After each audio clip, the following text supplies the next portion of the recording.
Olá amigos, hoje eu estou na Moca em São Paulo e vou aproveitar que eu estou esperando a paciente que foi na consulta ali para levar ela de volta para Atibaia e vamos fazer um vídeo para vocês.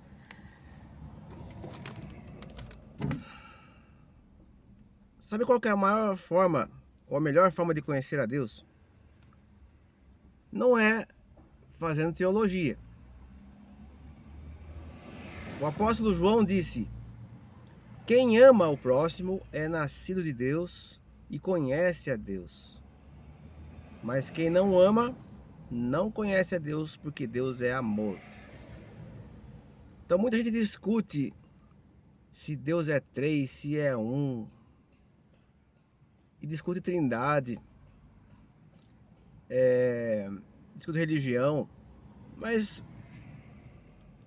o resultado de tudo isso aí é só discussão. E o principal mesmo é amar ao próximo.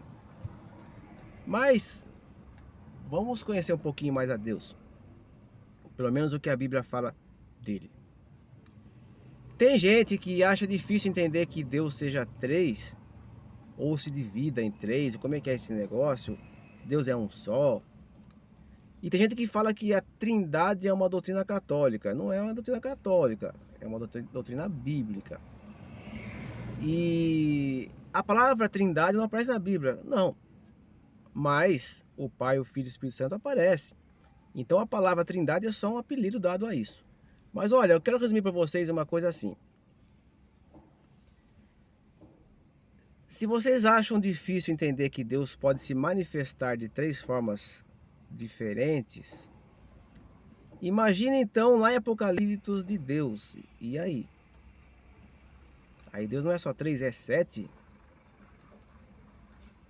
É claro que Deus não é três, nem sete. Nesse caso, eles seriam 10. Não, Deus é um só. Tô desligando a ligação aqui. A questão é que Deus se manifestou de três formas diferentes. O Pai, chamado de Pai porque criou o mundo. Filho, através de Jesus. João capítulo 1 diz que no princípio era a palavra de Deus, e a palavra era Deus, e a palavra se fez carne, ou seja, Deus se fez humano e viveu entre nós através de Jesus. E Deus Espírito Santo não é novidade, porque lá em Gênesis o Espírito de Deus se moveu sobre as águas. Deus sempre foi Espírito.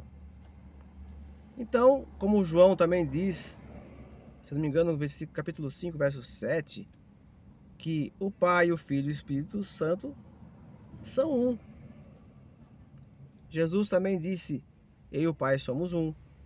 Por isso os judeus ficaram loucos com ele.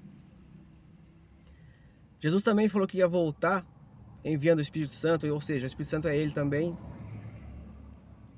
E Deus é Espírito, então os três são um. Ele se manifestou de três formas diferentes.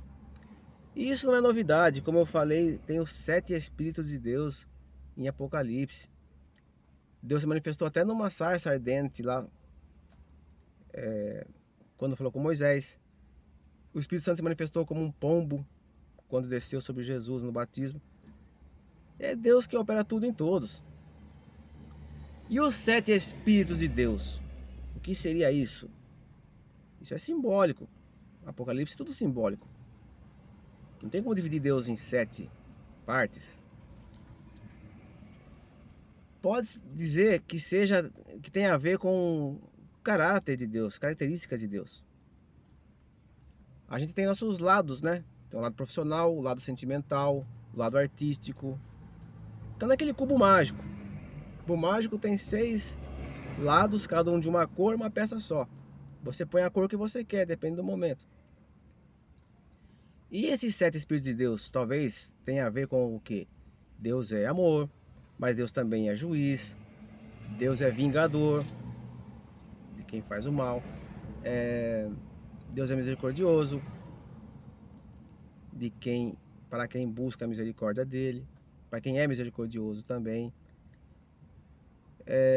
são características de Deus. E Deus tem os seus mistérios também.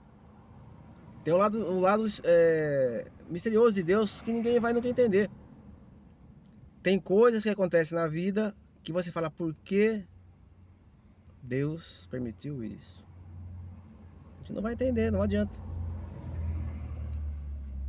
Mas, seja como for, quem vai dar conselho para Deus?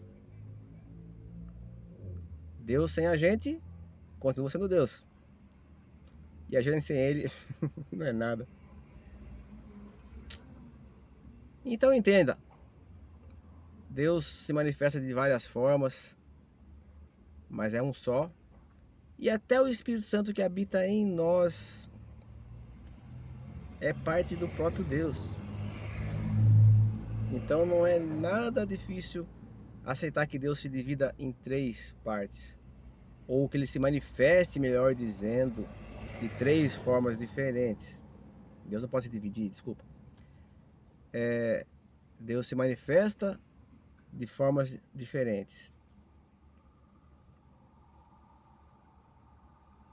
E Deus tem seus mistérios. E a gente tem que aceitar. Tem coisas que a gente entende, tem coisas que a gente aceita. Não adianta querer entender. Amém?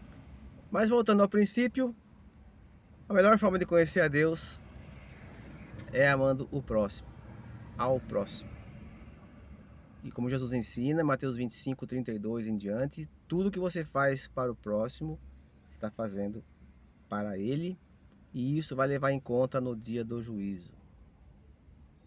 Então você que acha que é salvo pela graça, pela fé e não tem obras, fique esperto. As obras não são suficientes para a salvação, mas são necessárias. Sem fé é impossível agradar a Deus, mas a fé sem obras é morta. Fiquem com Deus.